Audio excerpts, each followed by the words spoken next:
Good afternoon, everyone.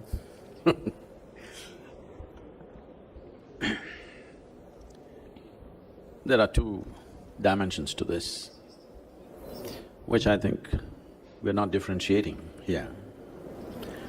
One is intellect, another is intelligence. Intellect can only function when there is an accumulated memory. Why a child in the village looks a little dumb compared to a city slick boy is simply because he has more memory and information.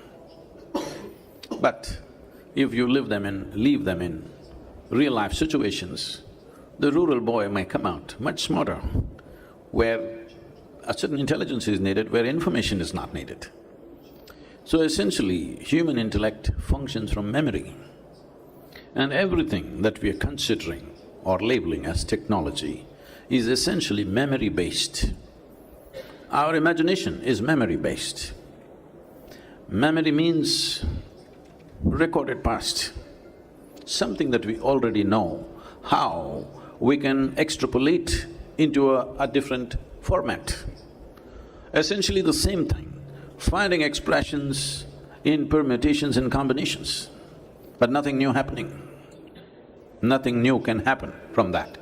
It looks new because it's a new presentation, it's a new format. Well, in terms of day-to-day life, it's absolutely new, of course.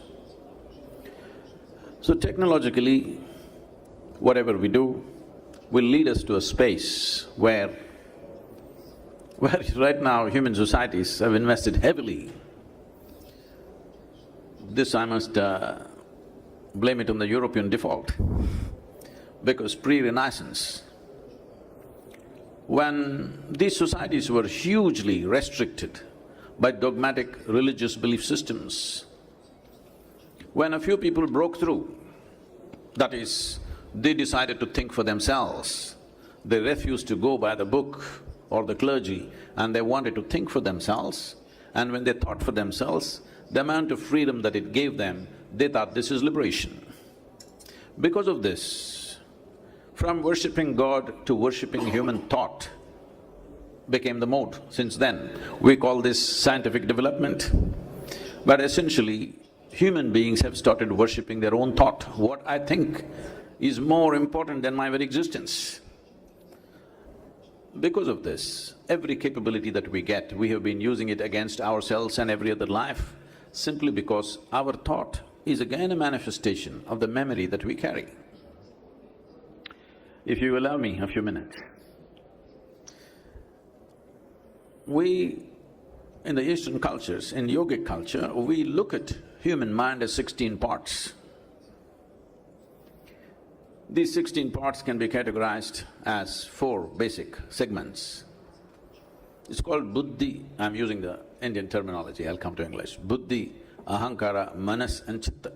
What this means is, buddhi means the intellect. Intellect, if we have to use an analogy, it is a knife. All of you, I'm sure, you would prefer to have a sharp intellect rather than a dull one. Yes? Hello? You must choose, I'm going to bless you. Sharp intellect or a dull one? Sharp. So essentially, it is a cutting instrument.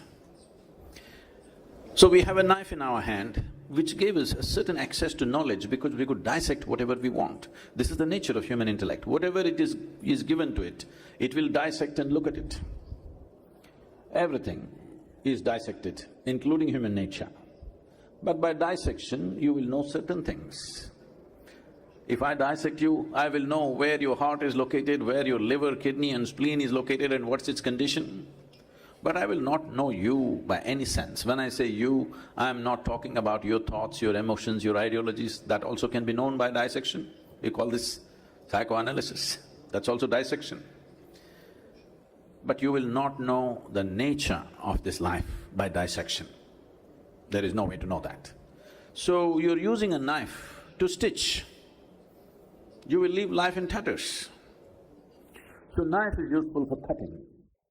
So this knife of intellect is a powerful instrument of survival, not an instrument to know something that is beyond your present level of perception.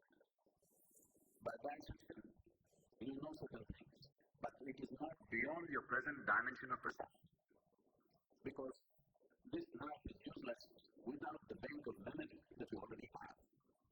What connects you to this bank of memory, which we call as manas, which is a silo of memory, is a dimension called ahankara, which literally means identity. This is where misuse of technology is happening because of our identities. The moment you identify yourself with something, your intellect will ceaselessly work towards protecting that identity, either with our species or with our gender or with our nationality or race, religion, caste, creed, thousand other ways.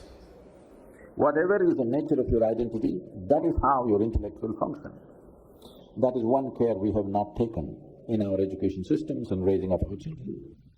What is the identity? Because we need small identities to fight other people.